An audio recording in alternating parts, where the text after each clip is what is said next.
What's happening, everyone? Thanks for joining us. If you're joining us live right now or just hopping on a couple days later, trying to catch up on the old Honolulu Blues show, but that is who we are, Nick, Julius, and Adam. Got the full squad here today. But before I jump into the old nitty-gritty Lions, let's do a little fun topic going on. So, Julius, top three summer activities. We're just getting into summer. I mean, at least us Michiganders are, me and Nick. I know you living in Texas. It's like summer pretty much 90% of the year. So me and Nick, we got our summer activities, but what's a couple of things you like to do? How you doing, Adam? Yeah, man, it's been summer here since like late March.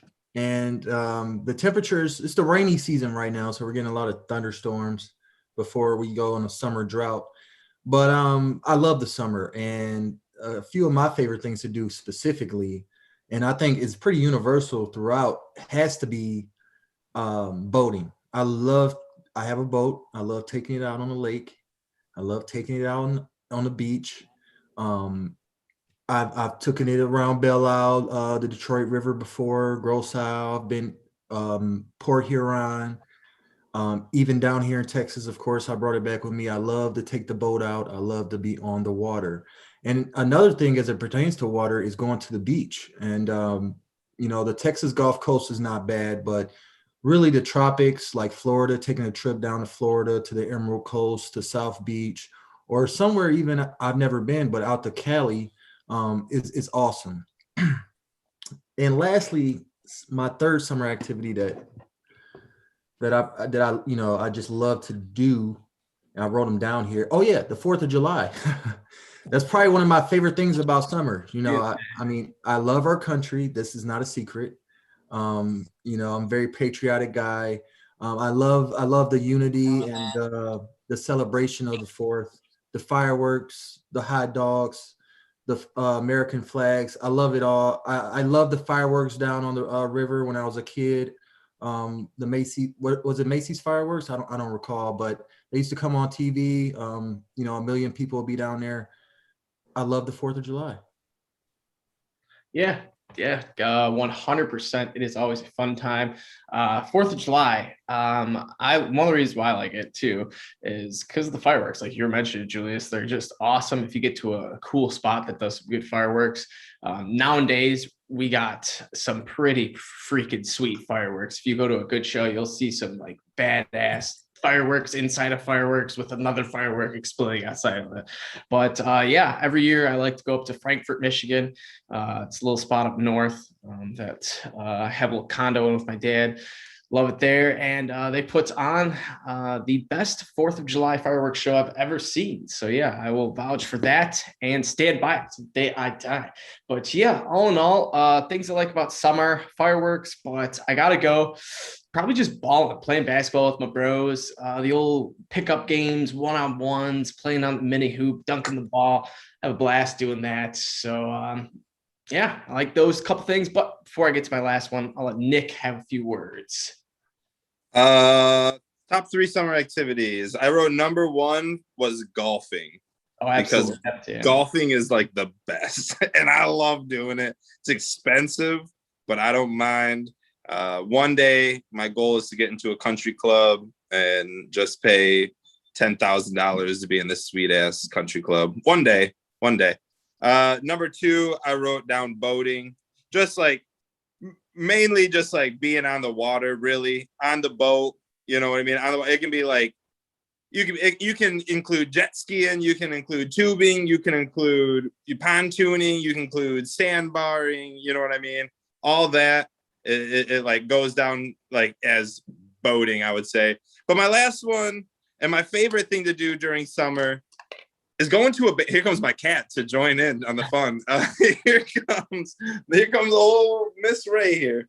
My number one was baseball games. Baseball games is the number one thing to do in the summer. Going and enjoying like the Tigers in summer. Like we can go like during April, during October, you know what I mean? During September, it's like chilly. It's not great. It's like snowing sometimes. I've been to a couple snow games already this year. But in the summer, you get the fireworks on like the Friday night and the Saturday night. It's just a great atmosphere. Normally, hopefully the Tigers are winning. and you're having the hot dogs. So those are my top three: golfing, boating, and baseball. Yeah, probably gonna have to put golfing in at that 3 slot. I think it's the clear-cut, obvious one for anyone who's a golfer, at least, just because although it can be stressful at sometimes, it's fun. It's a fun sport. But let's get into some Lions. We did have some news go on last week. I can't remember if the news of Kerryon Johnson being waived was broke on our last episode. Part of me thinks it was, but part of me doesn't. So I'll just mention it again. Kerryon Johnson, I'm sure you all know, he was waived, later picked up by the Eagles. So he's now teaming back up with Darius Slay. And Schwartz isn't there anymore, but I don't even think Kerryon played with Schwartz. Anyways, Lions, we re-signed Frank Ragnow. So that was big. We locked him up till 2026. He ain't going nowhere. We made him the highest paid center in the NFL. That's kind of cool, I guess, put some respect on his name. He's been kind of a quiet, grinder type dude, but now he is definitely going to be known in the league. So any comments on those things? Nick, you think this Ragnow signing, is it big, little, medium? It's huge. Are you kidding me? We just made him the number 1 paid center in the NFL. Deservingly so. This dude is a beast. I would love to get Quentin Nelson from Indy and line him up with Frank Ragnow, because these two would be wrecking balls. They play they're so awesome. I love Ragnow, fisherman, just blue collared, born football player. Like, I love this dude. He's the perfect quarterback of our offensive line. He reminds me of a much better Dominic Raiola, but the way Raiola stayed with the Lions for 12, 14 years, manned the defense with Backus on the left side, it was the chemistry was there. And I think that's what Ragnow is going to be, just a lifer, a nice Detroit native lifer. I don't see him going anywhere anytime soon. But not only that, the impact this has on the offensive line is amazing, because what that does is shore up our offensive line. Decker for another 4 or 5 years, Jackson for another 3 years, Ragnow another 4, Sewell for 4 or 5.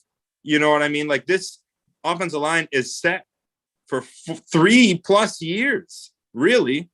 And that's what's key about this. We don't have to worry about, won't he sign with us? Is he going to be a free agent? That's going to be half of our shows. And the free agency, we don't even got to worry about it. Done and done. Signed, sealed, delivered, as a great singer once said. Let's go. I love Frank Ragnow staying with the Lions. I think it's huge news. I do not want to just skip over that. Yeah, I agree, Nick. Good points in saying that's big news, because this Lions offensive line is something to be, they're going to be tough next year, or this year, I should say. They are going to be hopefully at least top 5, hopefully top 3, hopefully the best offensive line in the NFL. That would be something cool if we just had a freaking dominant offensive line. Swift easily eclipsed over 1,000 yards, something we haven't seen a Lions rusher do since Reggie Bush, which was forever ago. But Julius, give us your quick thoughts on Frank Ragnow re-signing. It's a statement. It's a statement transaction. That's what this is. Just like taking Penei Sewell in the first round was a statement. It's a statement by the new coach and the new GM, Dan Campbell and Brad Holmes, saying that they are committed to building a monster line of scrimmage, offensive line and defensive line. And as it pertains to the offensive line and Frank Ragnow, I mean, he was the last couple of years. I mean, that was probably the best Bob Quinn late first round pick or mid first round pick of his tenure. He was one of the best centers in the league last season. We're going to have to pay him eventually, or let him walk. And then that would be just undoing the whole theory that we're trying to build a dominant offensive line. So they got it done. I'm happy they got it done. And I am excited to see this Lions offensive line coming up here soon. Yeah, it is definitely something that we are all excited for. Even if, the Lions are going to be a 4-13 type team, or, under 500 type team, at least we got some things to look forward to. And one of them is, this offensive line. So, Julius, you mentioned Penei Sewell, that he was one of the, big pieces in our draft or in our offensive line. Well, fun fact, the Lions, news came out. We were trying to trade up to the 4th spot with the Falcons to take Penei Sewell. And believe it or not, there was that, I don't know if it was a rumor, but there was a report a few days before the draft that we tried to trade up to number 4 to get Jamar Chase. Well, I think it was we were trying to trade up for it to get Penei Sewell all along. And then when we got asked about it, we didn't want to blow our cover and say we want Sewell at 4 before the Bengals. We said Jamar Chase.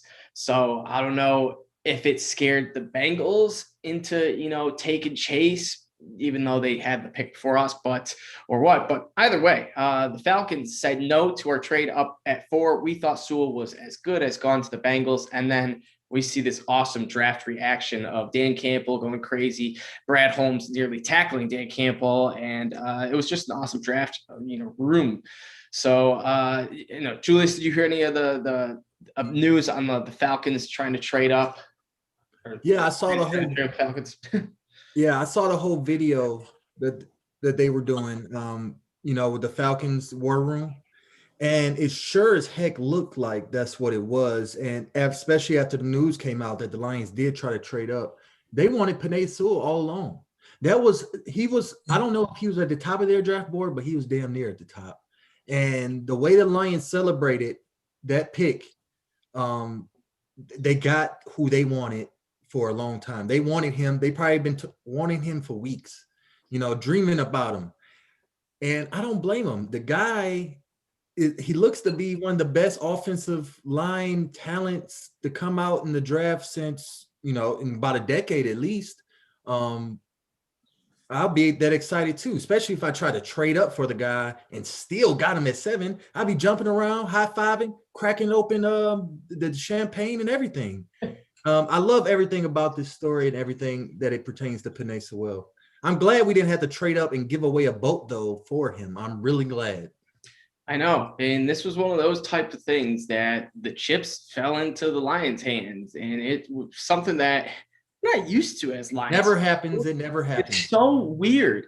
And that's honestly why I think everyone was so ecstatic about the pick, was just because we caught the break. We got the guy who fell. And it was just nice to see. So, Nick, you got any quick comments on that?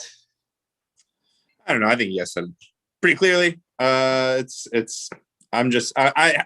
do think it would have been very crazy had like Triple H walked through in that locker, like in that front office room, or you saw like John Cena walk in and they just start like throwing people through like tables. Like it looked like it was about to be a wrestling match in that front office room. And I just love that intensity. I just got done doing a show.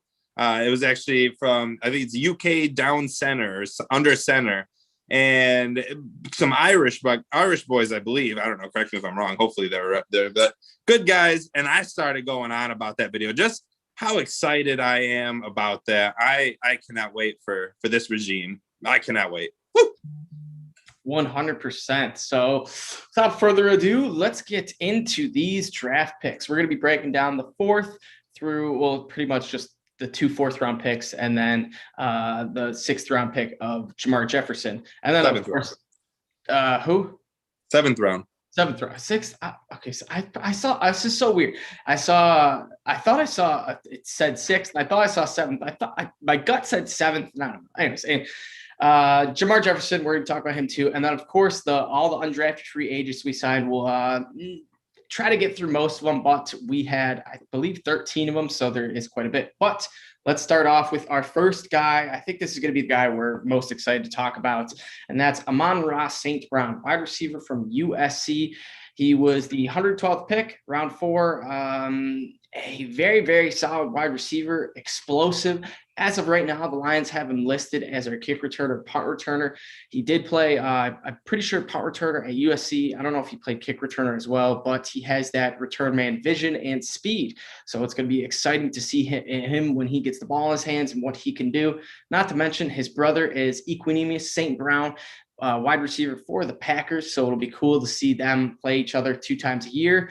And then finally, his dad is John Brown, a former 2-time Mr. Universe. So an absolute freak of nature type guy. He's coming from a very, very rich bloodstream of athletes. So Nick, let's hear your first thoughts on Amon-Ra St. Brown. This came after a couple wide receivers were taken.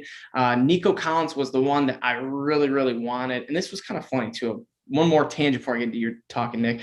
But Nico Collins, he was a guy who I really wanted. I tweeted about us. I hope he falls to the 4th round, pick 112.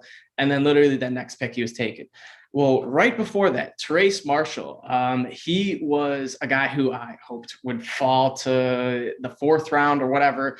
And then literally like 5 picks later, Trace was picked. So I was like, okay, I got to keep my mouth shut. So thankfully, I didn't say anything about Amon-Ra St. Brown, but we reeled him in as our first pick of the 4th round. Jeez, a lot of F's in that one. So Nick, let's hear it. Ooh, this is a good pick. I mean, we needed a slot receiver. We needed a fast, shorter guy, basically the Cooper Kupp. You know what I mean? I wanted the Detroit Lions own Cooper Kupp. Now, Goff doesn't have the same chemistry that he has with Kupp. I believe he played with Kupp in college or in high school, one of the two. He played with him already. So he had a little bit of chemistry there. But I still think that Amon-Ra St. Brown can step in and be a very impactful player for the Lions immediately for a position that is in extreme need. Still, after a full offseason, full draft, I have no faith in our wide receivers outside of Quintez Cephas and Amon-Ra St. Brown. Amon-Ra St. Brown came out as a true freshman. 65 catches, something like that, 750 yards. Great. Finished 11th in USC history for receptions with 178. 11th, there's a list from USC, right? There's a lot of good wide receivers from USC. Finished 11th on that list in receptions. I like this kid. 16 touchdowns, in college. He looks like a human joystick. He's quick on his feet. His routes are impeccable. The kid's going to be a stud as soon as he walks in, a guy that you wear his jersey for. So that's just a quick little take about him. But then the second part is, and I don't want to I don't want to talk too long about him, but the second part is this guy is part of the Ball family from football. And I don't know if anyone's seen this, but obviously Adam just said Equanimeous is his brother, and he's got a younger brother also in college football right now. His dad forced these guys to eat nothing but red meat and potatoes for breakfast, lunch, and dinner. They only speak German inside their household. Their mom speaks German, teaches German, I believe. They only speak German in their household. They all 3 brothers know 3 different languages. And these boys are bred to be stars, football players. This is like getting who's the good ball player? Not LeVar Ball, but the one right after him, or Lamar Ball. I don't know. Mello. Okay. This is like getting that ball. This is the home run, in my opinion, of this family tree. And I think it's going to be very, I wish I could be a fly on the wall in their, and a fly that knew German inside their household when they get together, because the shit talking that's got to go down between these brothers being in the same division on rival teams, that's got to be so fun. I'm expecting one of those jerseys that are cut in the middle, say St. Brown on both, half Lion, half Packer. Like that, I always love these kind of stories. So not the first time the Lions have had this. The Fullers, I believe, Fuller played in Chicago and in Detroit at the same time. So not the first time that we've seen something like this, but it's always fun when we do.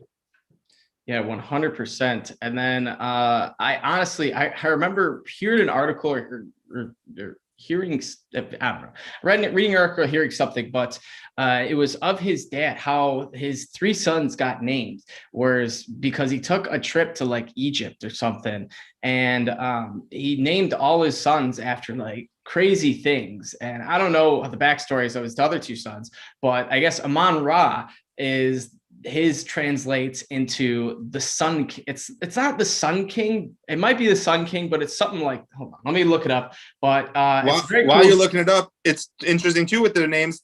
All the brothers have a different last name than their dad. He changed their last name. Julius is mad because we're like taking all of his stuff. He's like, man, I had all this written down. Now I got nothing to talk about. Amon-Ra St. Brown. Yeah, he's good. No, I'm sure. I didn't even know that they had different last names. Yeah.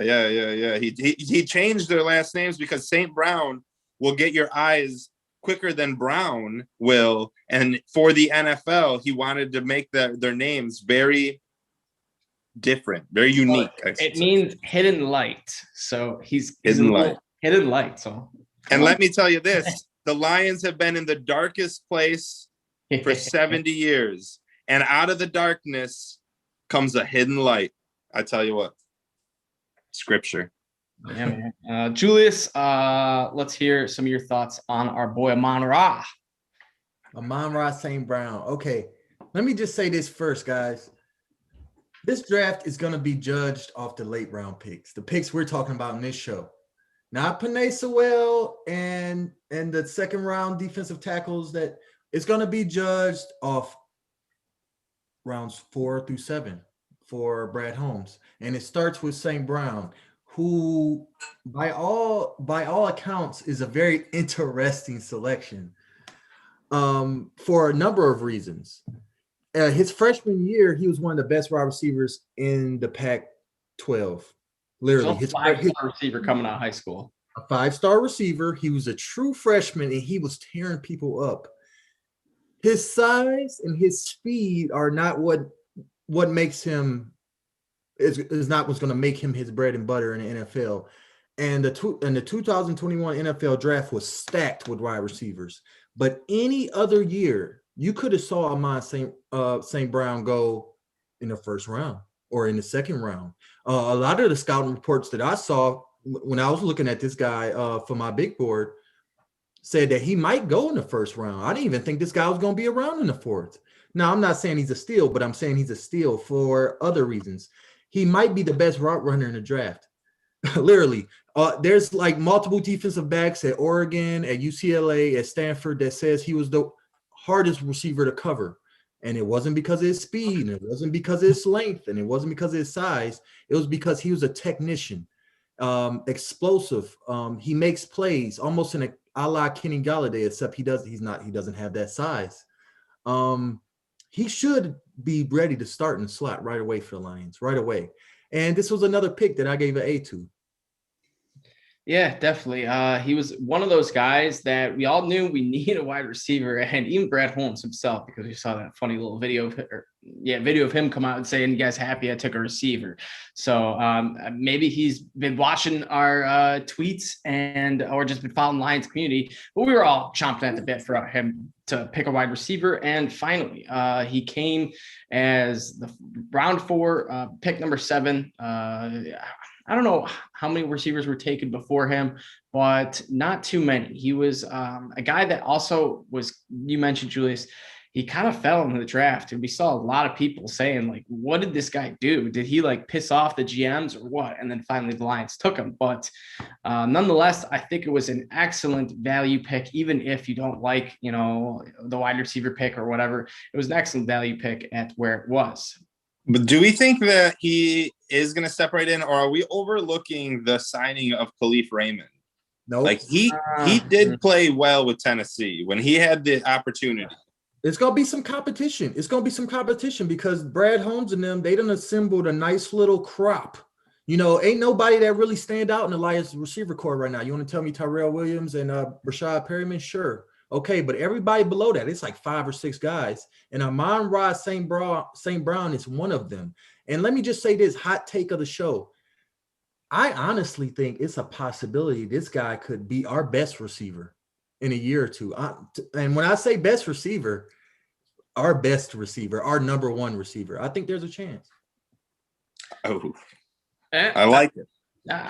With the receiving core we have right now, anything's possible.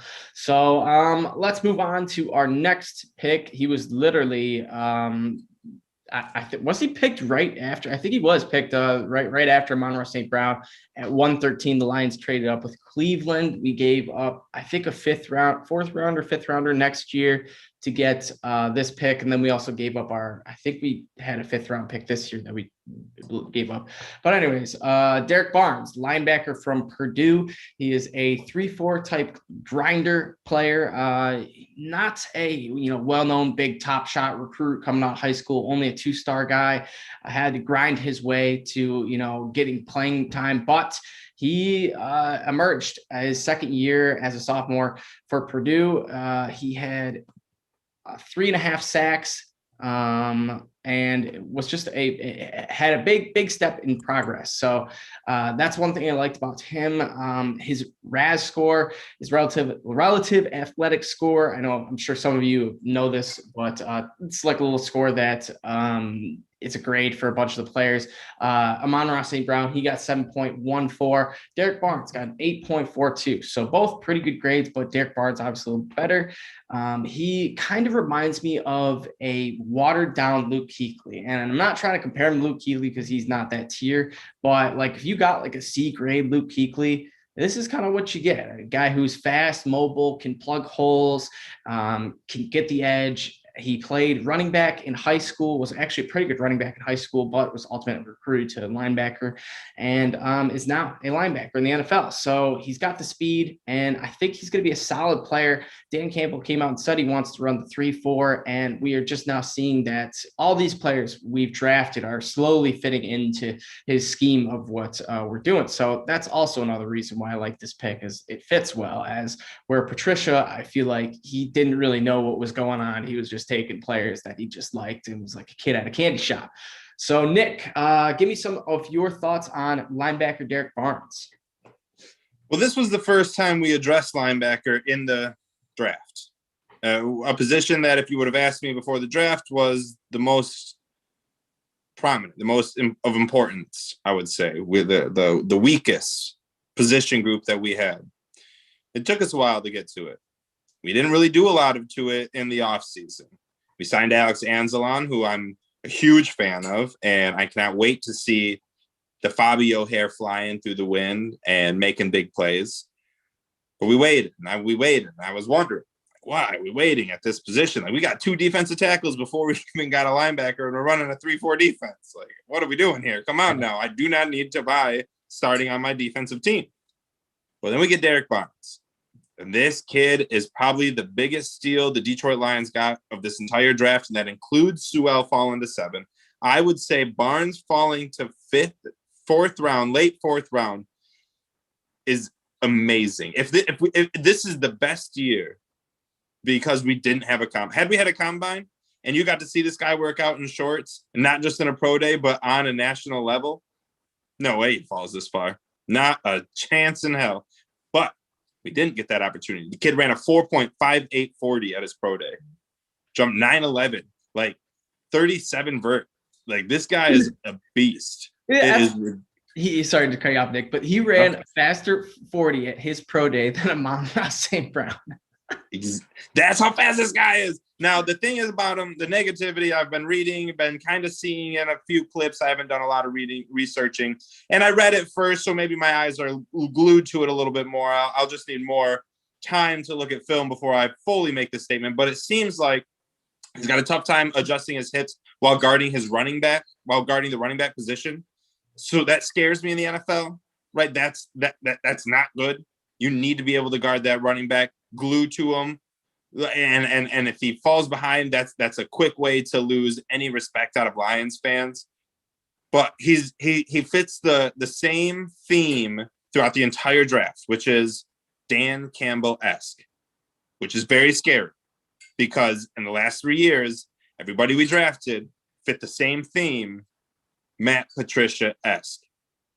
Dan Campbell doesn't work out. That means we just we just mortgaged our future because we bought into it. Now I love it, and I'm all in on Dan Campbell. Don't get me wrong, and I'm liking what we're doing. I like the ferocious, fierce take that we're going after, but it is risky because we just got out of this kind of relationship, and it's like we're getting the rebound. You know what I mean? Like Dan Campbell could quickly be a rebound, so it's kind of scary in that aspect. But Derrick Barnes in general played through 2 defensive coordinators while in Purdue, 3 different positions from outside linebacker, Mike linebacker, edge rusher. He's got a lot of potential. I hope that he can fit right in. I don't expect much like immediately, but by the back half of the season, I hope this kid is playing more than we expect. That's what I can hope. I think he will be. He's a guy that obviously 3-4 defense. We're going to need linebackers. Tavai certainly isn't threatening anyone. Pretty much the only other anchor is Jamie Collins. He's the only one that's like got a locked and loaded, spot to do whatever he wants. So I think we're going to see Derrick Barnes get a lot of reps. I think he's got a job of his to lose. Julius, Derrick Barnes, what are some of your thoughts on him being the first, linebacker we took off the board? Derrick Barnes, linebacker out of Purdue. I knew of him as well before the draft, and it was for certain reasons. He was graded mostly as an off-ball linebacker because that's what he mostly played at Purdue. He showed a lot of promise as a pass rusher, speaking to what Nick was saying about his explosion. The guy is a natural, twitchy, explosive, strong athlete, and he goes quick, and he hits you hard, and he likes it, and he feeds off of it, and other players feed off of it. He was probably the best defender at Purdue, and he made that defense single-handedly better, to be honest. If you go and look back, he was graded out as an outside linebacker, offside linebacker, like I said. But scouts said his best position in NFL might be inside at middle linebacker because he's shown you guys remember the tweet? I think we even talked about this. He looks like Jared Davis on tape.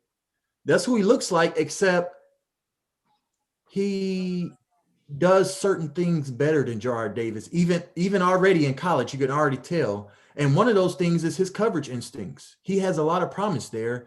And that's why I think he will end up playing inside linebacker in that 3-4 defense. I think they will move him inside. I think he will be used as a blitzer, as a quarterback spy, as the middle of a cover 1 zone. He can play sideline to sideline, like Devin Bush, almost like Devin Bush. I think this pick was also a steal, and I can't see every pick. I like every pick. You know how I feel as a Lions fan, liking every pick? I feel like a fool. That's what I feel like. I feel like a new fool that I would like every draft pick Brad Holmes has made and Dan Campbell has made as in their first year. But so far, I like coming up all the way up to Derrick Barnes. That's an A grade for me. It's an A grade because, like you alluded to, Adam, the dude can probably play his first year.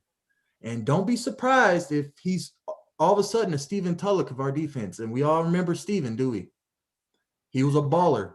Guy kind of reminds me of Stephen Tulloch, undersized, but energetic, leader, athletic, everything. So I really like it. I'm gonna give it an A grade. I'm scared, but I really like it.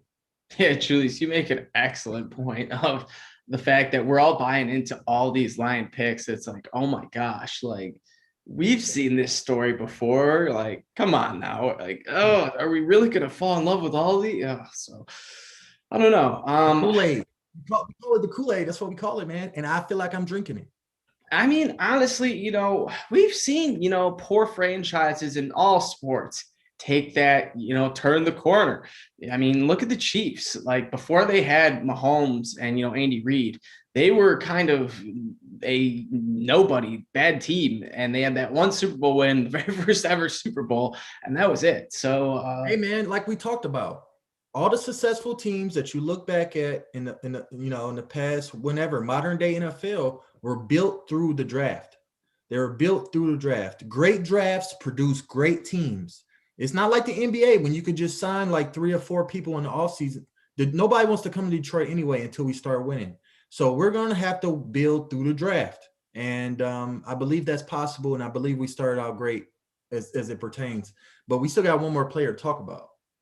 Yes, sir. And right before we get to him, Julius, you were mentioning that we had to hit the draft nail on the head, and we saw we've mentioned the Saints 2017 draft quite a few times and how they absolutely drilled it out of the park. Marshawn Lattimore, Ryan Ramczyk, Marcus Williams, Alvin Kamara, Alex Anzalone, who's on now Lion, Trey Hendrickson, and that's about it. But anyways, all those guys were absolute studs. So if the Lions, could do something like that. In which real quick, there's a comment pertaining to Derrick Barnes from Restore the Roar in the live chat. Restore the Roar. Is he a better Julian Okwara? That's what he's asking. Is he a better Julian Okwara? Restore the Roar. I think they're different players. I think they have different body types, different profiles, different strengths, different weaknesses. And I think Julian Okwara you're really going to see him on the edge. And Derrick Barnes, like I said, I feel like they're going to move him inside. He's more sideline to sideline, coverage, pass rush. He can kind of do it all. So I think they're different. I'm hoping they both succeed, though. That Kool-Aid is flowing, though. Golly. It is flowing. I was going to say my phone just died, so I missed like the last 5 minutes of our show. But I'm back in, and I want to jump back in real quick to where Julius was foaming at the mouth over Derrick Barnes and all of our draft picks. And I swear to God, he's going to pick us to go 13-4 this year. And I cannot wait for our selection. We got it next week, boys. We're picking our season next week. Let's see.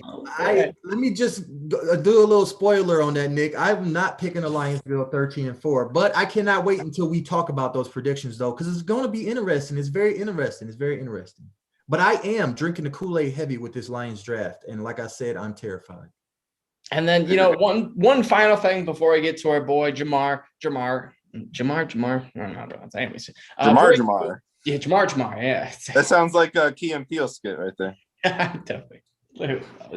But before we get to him, I think the Derrick Barnes pick was a 100% Brad Holmes, knowing his scouting abilities and just trusting himself, in which Matt Patricia, Bob Quinn, who knows what they do, but I can say for certain they are not taking a Derrick Barnes type player or him at the 4th round. So another type of pick that I'm really gaining confidence in Brad Holmes and starting to trust him. So it's getting good. But now our final pick of the draft, Jamar Jefferson out of Oregon State, a running back, which might have surprised, actually probably did surprise most of us, definitely me, because this was, why do we go running back? We have Swift, Jamal Williams, Bo Scarborough. We have pretty good, running back, and Kerryon Johnson too, of course. But little did we know Kerryon Johnson would be getting waived. So Kerryon Johnson gets cut. And now Jamar Jefferson is a pretty much lock to make this Lions roster. So, Julius, what do you make of this pick? And do you think this is a guy that's going to have any type of role? Do you think he's just going to be, a special teams type player, a, 3rd down back, or what? Jamar Jefferson, running back, Oregon State, our 7th round selection. Guess what, boys? I love this pick too. And it was a steal. I'm telling you, it was a steal. This guy could have easily went in the 3rd, 4th, 5th round. He was also a player that had a very productive college career, specifically his freshman season, just like Amon-Ra St. Brown. He ran for like 1,400 yards, had 16 or so touchdowns, and was a beast in the rushing and the passing game. He played 3 years at Oregon State. He dealt with some injuries later on. That might have been why he slipped a little more.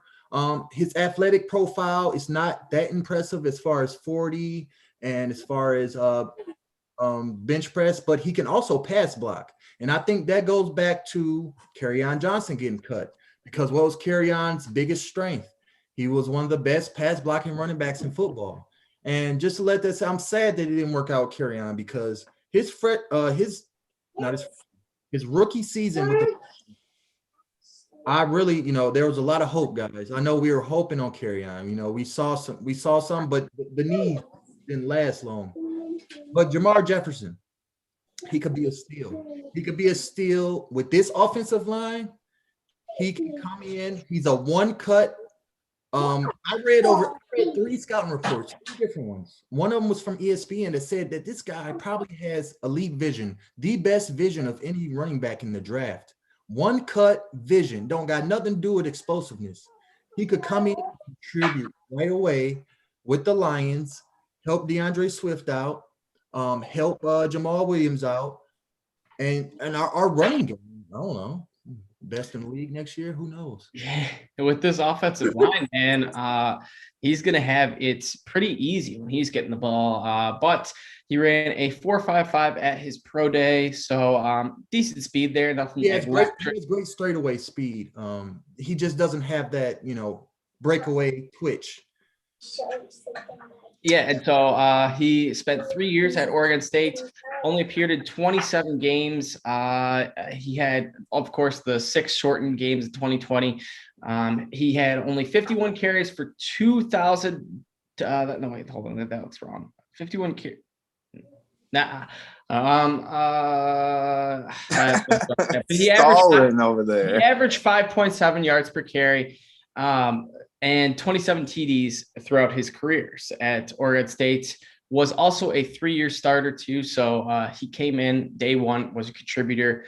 I think, he did play a big factor in the Kerryon Johnson being cut, but I also think Frank Ragnow played into the Kerryon Johnson cutting as well, in which we had to pay someone, we had to save some money. And I think it was kind of I think we can be okay if Kerryon's not here. And if, we could save some money, pay Frank right away, get that done. Bada bing, bada boom. So I think that played a little role too. But then finally, Jamar Jefferson, he thought he would be drafted, 5th round, 4th round, at least before the 7th round. So he said he was pretty upset about that. He's got a chip on his shoulder. So he'll definitely be coming in with a, fire on him, trying to get a that kind of 3rd running back roster spot. And honestly, he could play a like Theo Riddick type role where he's coming in for a few downs and, every now and then he makes a big play, makes a nice splash, but all in all, he's not going to be a big focal point for the Lions, just kind of a backup piece. But what I heard from a lot of Lions fans and why I guess myself wasn't opposed to this running back pick at the time was because it was a value pick. He was an awesome at value pick. And now that Kerryon Johnson's gone, I like it even more. So Jamar Jefferson, excellent pick. Another one that Brad Holmes nailed. Jamar Jefferson, the first word I wrote down watching him is electric. Man, watch this guy. Man, watch this vision. I underlined vision 3 times. I wonder if I can show this over here. No, because the thing. I underlined vision 3 times. Watching this kid. So Dan Campbell puts it, he has the 2nd best game speed of any running back coming out in the NFL. Other than Najee Harris, he has the 2nd best game speed. He does not have the 2nd fastest breakaway speed. Do not watch this kid thinking this is the next job at best or anything of that nature. He does not have that breakaway speed.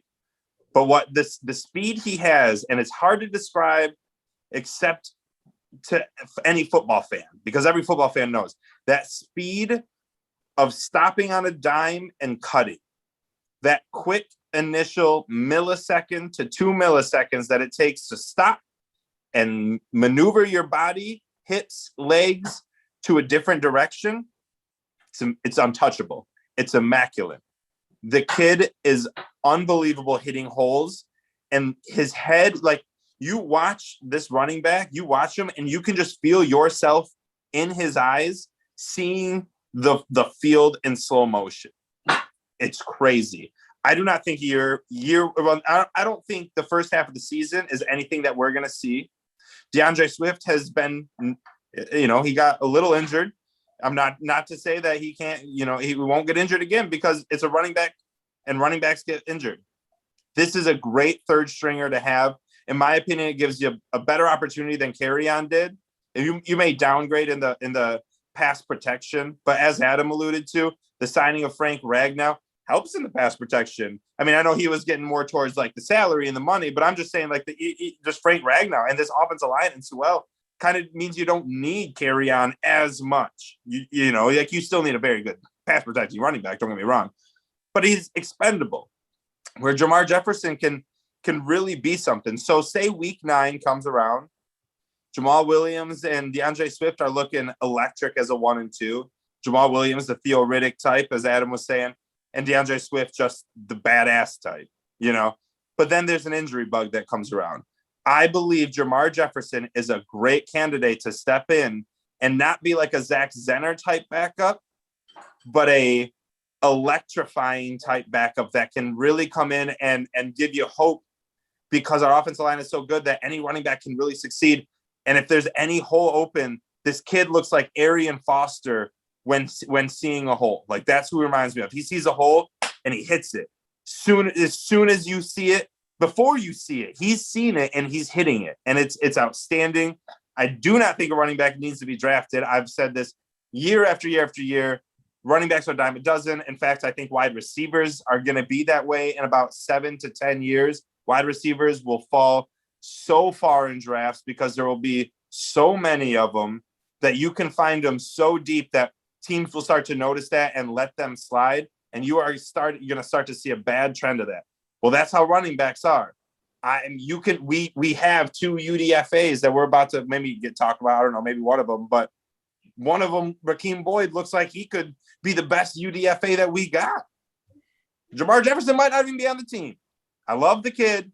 I do not love drafting a running back at all. You do not find me a UDFA that will be just as suffice as a drafted one, and I can find you some. I promise you. So I do like the pick, but I don't know. You know, 7th rounder, I don't mind it. James Robinson and Jaguars. We saw him last year. Pretty much, they were saying he had just the best vision, but nothing else, and he came and just was one of the best running backs in football for Jacksonville. Arian Foster was also undrafted too. And then also, I don't know what I was gonna 2 say. Arian Foster call outs in this show. I love it. You know, Yeah. Way to go, boys. Absolutely. Kool-Aid. He was a stud. But Jefferson, yeah, Nick, the vision, I saw a lot of Le'Veon Bell comps and where he had that vision where he could stop, find the right hole, analyze, boom, hit it. So it's going to be exciting to see. I think we're going to see, you know, when he's at least once or twice this season, we'll see a play where he gets the ball. It's looking like a 5-yard loss. He does something, juke cut up, gets the hole, and it's a 4 or 5 yard gain. You're like, wow, he made nothing out of something, or turned something out of nothing.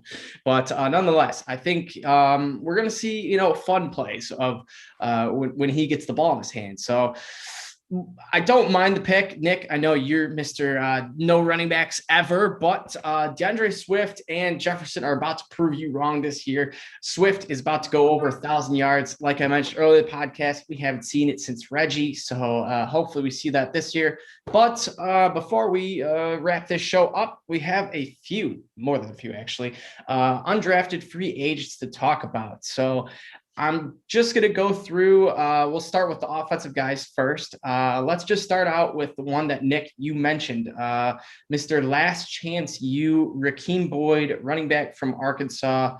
I'm trying to pull up, I had some notes on him. Hold on. Julius, you got anything on Rakeem Boyd or even Dedrick Mills, Nebraska running back? We signed 2 running backs. On Mills, but I did, of course, Rakeem Boyd was one of the big names that we picked up from Arkansas, as you alluded to. He was on last chance U, so he's persevered to make it to the NFL, which is a great story.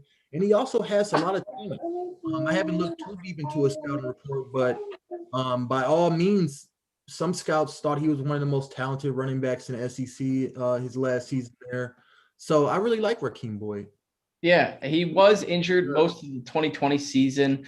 So there is a chance that he's, you know, not a diamond in the rough, but better than he actually is. So there's that going for him. I did read that he's a guy that gets the 1 to 2 yards. He's not going to try to dance and get, the 15, 20 yards. He's taking what he can get. So I like that in a sense. So Nick, you got any thoughts on either Dedrick Mills or Rakeem Boyd? Yeah, I don't really expect much from these guys. Dedrick Mills, 25. I mean, a running back is obsolete by the time you hit 26. Rakeem Boyd, 25, 24. A running back's obsolete once you hit 26. So, I mean, maybe if a nasty injury bug comes around and the Lions – look, this is what I'll say. Our offensive line is so good that you can put you, me, or Julius back there, and we're going to rush for a few yards. Like, we have a damn good offensive line. Any running back that's good enough to even be signed by an NFL team, in my opinion, is good enough to be a 100-yard rusher per game. It all just depends on play calling, playmaking, quarterback ability, and offensive line ability. So I like these boys. I do not expect these guys to be anything more than, off-season cuts. I don't know, but maybe Rakeem Boyd can do something. I mean, the dude's got grit. So what? Fun guys to watch in the preseason. But not those receivers we're going to talk about, though. No, I cannot wait to talk about them. So anyways, let's get to our next couple guys. Let's talk to wide receivers, because I think that's probably the most interesting, in which we went out, we got wide receiver Jonathan Adams from Arkansas State. And then this was probably the diamond in the rough. We got Sage Surratt, wide receiver from Wake Forest. He is a guy who I really like. I didn't know anything about him, and I saw highlight tape on him, and I thought he was great. I get it's a highlight tape, but this guy, he knew how to go up and get the football. He is a player that, is now playing with a chip on his shoulder. And with all these wide receivers, I think it's good in a sense that they're all going to be getting a shot with the Lions, because we're just going to be, giving everyone a chance. And then finally, before I get on to you guys, the highest receivers grade when targeted outside the left numbers since 2019 among the 2021 wide receiver class. So the left wide receivers, pretty much. Jonathan Adams ranked second, and Sage Surratt ranked third.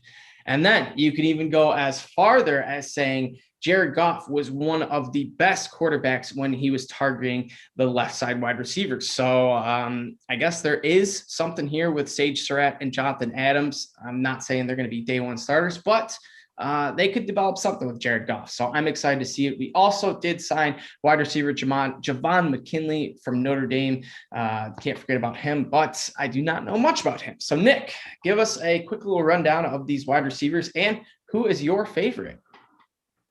Jonathan Adams Jr. This kid is a beast. And I mean wrecking ball. Like, this kid can high point better than Kenny Galladay wish he could have. I'm telling you, this kid has hands like freaking, I almost said Jay Rice, but I won't. Calvin Johnson. This kid's good. Julius had a hot take earlier and said Amon-Ra St. Brown would be our best wide receiver in 1 year, and I was waiting till this point in the show to say my hot take of the year in 1 year. Jonathan Adams Jr. will be the best wide receiver on the Detroit Lions. He will be the new Kenny Galladay. He will be the contested catch guy. Man. That's even hotter than mine. Dude, I'm here for the hot ones. It's sizzling, man. We're cooking eggs with it. It's so hot. But for real, this kid is unbelievable. Watch his film. Watch his highlights. Watch his cut-ups. Blocking. The dude can block a guy 6 feet into the ground. I seen it. I swear to God, this guy put a guy 6 feet into the ground.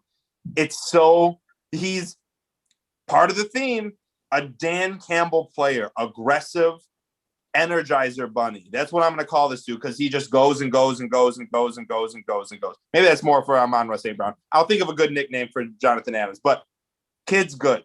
He's going to be a star. He will be a day one starter. He will start over Tyrell Williams, Brashad Perriman. He will be in that category of starting. The kid is unbelievable. Then we'll move to Sage Surratt. Yet another brother versus brother division rivalry. Chaz Surratt over with Minnesota, linebacker. Sage Surratt with Detroit. So we're double dipping in the old brother rivalry interdivision. So I like that. Sage Surratt was a guy who won me $5. I think I said this story last week. I'll say it again this week. Made a bet with the guy down at the Senior Bowl after Sage Surratt tore the roof off of the Senior Bowl practice. The guy said Sage Surratt would be a top three round, top 2 day pick. And I said, no. Sage Surratt looked good at the Senior Bowl, but he's going to fall. I did not think he was going to go undrafted in any way, shape, or form. The dude not only falls undrafted, winning me $5, then signs with the Detroit Lions, the ultimate knife twist into my buddy's back. It's great. I love that we got Sage Surratt because he won me $5. I got to see him at the Senior Bowl. I got a ton of pics of him, a ton of video. I'm just excited to see him come out and play. Both these guys are going to be competing with like Brashad Perryman type, right? They're not going to be in the slot. You're not going to see them in the slot at all. We're going to see Tyrell running that wide, that just up and down the field. And then you're going to see, either Brashad Perryman, or in my opinion, it's going to be Jonathan Adams or possibly Sage Surratt. Quintez Cephas really step into that major role as the main guy. And as much as I like Cephas, 5th rounder last year, didn't show me too much last year. I swear to you guys, Jonathan Adams in 1 year will be the dude that will all have his jerseys. Adams Jr. Green Bay can have their Adams. We don't really care about him. He's not that good. When it comes to Jonathan Adams, kid's going to be better. I promise you. Man, I hope so.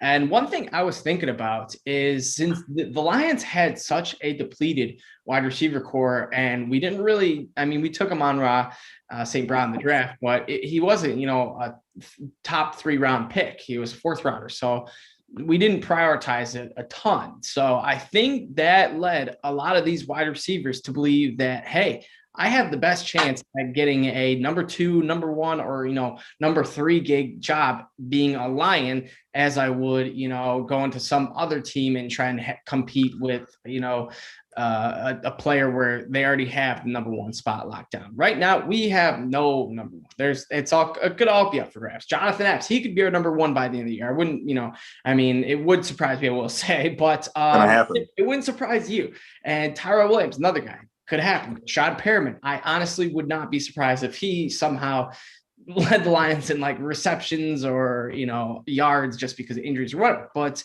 the Lions got a pretty solid group of wide receivers coming in. So I think that's going to help us out in the long run. So Julius, out of Jonathan Adams, Sage Surratt, and Javon McKinley, who is your favorite? Jonathan Adams Jr. is my favorite. And if you watch his tape, the most realistic comparison that I can come up with in my head of him is Nate Burleson. And that's not just on field, like on field football play. That's on the sideline. And like Nick alluded to, his passion, his run blocking. Nate Burleson was known as one of the best run blocking receivers throughout his career. I wouldn't be surprised if this guy's good. As a matter of fact, Jonathan Adams, Sage Surratt, and Javon McKinley, I had all 3 on my drafted big board. I had all 3 being drafted at certain different points, but none of them were, and we signed all 3 of them. I think the Lions are serious about finding somebody, like whether it's Amon St. Brown, whether it's Jonathan Adams Jr., Sage Surratt. They gave Jamar McKinley $100,000 guaranteed, and that's because watch his tape. He makes some big plays at Notre Dame. He made some big plays. There's a few reasons he didn't get drafted, but that's a guy. Don't overlook McKinley. It's going to be interesting. I can't wait to camp. I can't wait to the preseason to see who stands out. Brought in 3 Notre Dame guys too, along with Brock Wright, tight end, and Tommy Kramer, guard. Tommy Kramer, other than the rest of the UDFAs, I don't really know much about. I haven't had time to watch any of them. But Tommy Kramer, Jerry Jacobs, and D'Angelo Amos were the 3 guys that I had being drafted in my 7-round mock that did not get drafted that we signed of the ones that are remaining. And I think Tommy Kramer is a huge steal. Like, we're talking about a guy to take over that right guard position, and we've already listed 3 of them, 3 names that could be. I'm throwing Tommy Kramer right into that mix because he is good enough to be that guy if he can show some aggression. But just like him, McKinley and Wright, all from Notre Dame, really good chemistry up there in the offense. Tight end, offensive line, wide receiver. So that's kind of fun. I'm perplexed to watch that. Or I'm excited to watch that. Perplexed is not the right word. I'm excited to watch that throughout offseason. Yeah, definitely. And then what you're saying about Tommy Kramer. If Vaitai things go astray with him, I think he could be a solid plug and play type player. Or if we have some injuries, going on, because it could happen, he would be a reliable guy who, I wouldn't be panicking if he had to start, 2 or 3 games due to, ankle sprain or something minor. But there's not a whole lot here on our undrafted free agents. One thing I do want to mention is Travis Fulgham. Why I bring him up is because he, I believe, took the bullet. And by that, I mean he was a guy, undrafted free agent. Lions got him, diamond in the rough, or I don't know if he was undrafted free agent, but he was. I think he was drafted late round. Anyways, he was a diamond in the rough type player, didn't get an opportunity, was kicked to the curb, and then broke out somewhere else. And I fully believe Brad Holmes, Dan Campbell, all the Lions regime is going to be like, everyone's getting a chance. We're not letting anyone go be a stud somewhere else. So hopefully we see at least one of these guys, blossom into a solid, at least wide receiver 3 or something contributable for the Lions. But all in all, Travis Fulgham, by the way, I believe he literally exemplifies my idea that wide receivers are straight up a dime a dozen, because Travis Fulgham is not that good of a wide receiver. He's a good enough wide receiver to be drafted for sure and be in the NFL.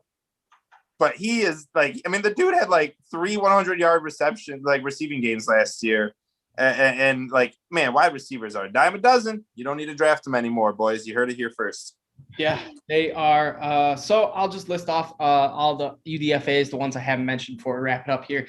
We got Tavante Beckett, linebacker from Marshall, tight end Jake Hausman from Ohio State, center Drake Jackson from Kentucky, cornerback Jerry Jacobs, Arkansas. You mentioned him, Nick, but mention him again. He's pretty good. And then cornerback AJ Parker, Kansas State. So he's pretty good. In all, we got 5 looks like 5 skilled position players, 2 offensive linemen, and 1 tight end. So 1 tight end, and then a safety, linebacker, and cornerback. So a decent haul of players. Nothing. You just got to find one. You just got to find one. If you can find 2, it's a good haul.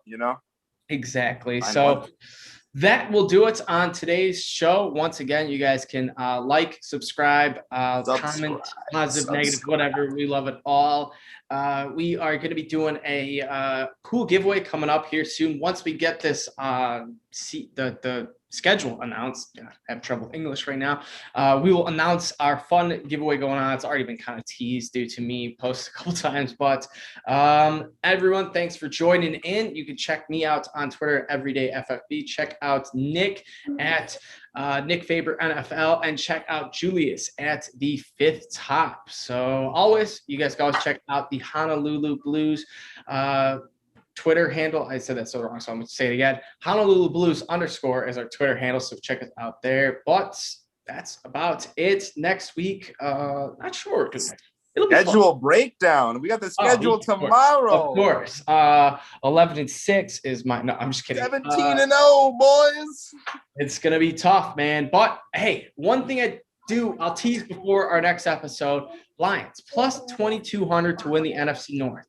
If Justin Fields is a bust and Aaron Rodgers goes and hosts Jeopardy, that is looking like a juicy value pick. So we'll dive into that next week. Go Lions, boys.